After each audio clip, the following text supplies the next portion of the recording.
కమ్మగా ఉంది. నేతిలో వేయించినందుక లేక నీ చేతితో వేయించినందుక? బాగుంది అన్నపూర్ణ. ఇందులో కొంచెం కరివేపాకు కూడా దోరగా వేయించి వేస్తే నా సామిరంగా ఆ టేస్ట్, ఆ మజా, అబ్బబ్బబ్బబ్బా! ఏం చెప్పమంటావు?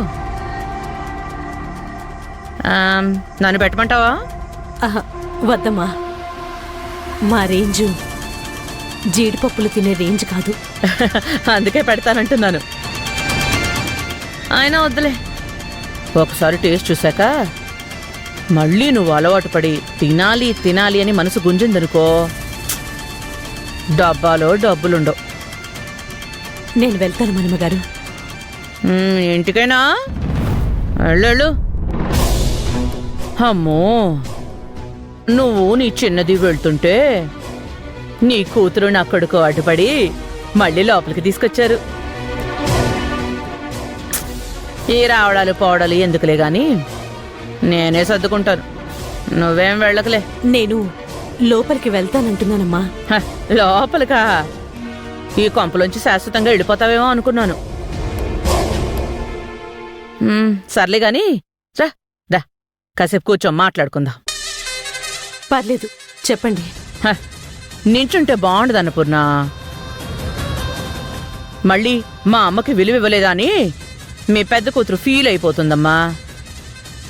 అలా కూర్చో, మాట్లాడుకుందాం. అసలే వియ్యపురాలివి. ఆ పదవిని అలంకరించుకున్నావు కదా, నీకు మర్యాద ఇవ్వకపోతే ఎలా?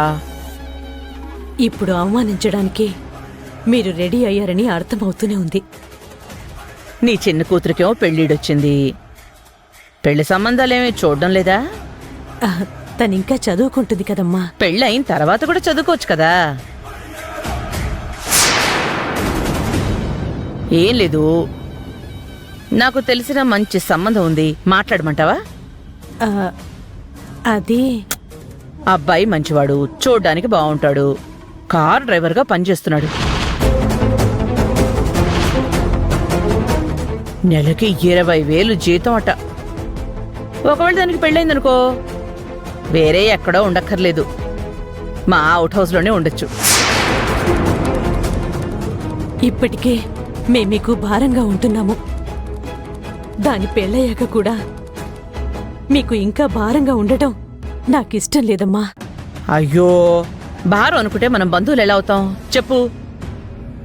నీ చిన్న కూతురికి పెళ్ళయి నా అవుట్ హౌస్లోనే ఉంచుకుని వాళ్ళింటి ఖర్చులకు కూడా నేనే డబ్బిస్తానులే. మీది చాలా పెద్ద మనసమ్మా. మీరా మాట అన్నందుకు కృతజ్ఞతలు. ఊరికే ఇస్తే మాత్రం ఆ ప్రబలికి తీసుకుంటుందా? అస్సలు తీసుకోదు. అందుకే నాకు తెలిసిన అమ్మాయి కాబట్టి అప్పుడప్పుడు కాళ్ళు నొక్కించుకుంటాను.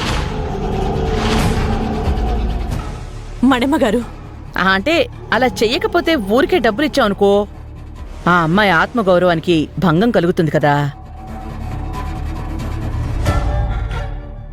అసలే మీకెక్కడలేని ఆత్మగౌరవం అయ్యే.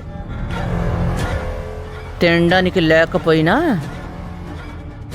దాన్ని మాత్రం జాగ్రత్తగా కాపాడుకుంటున్నారు.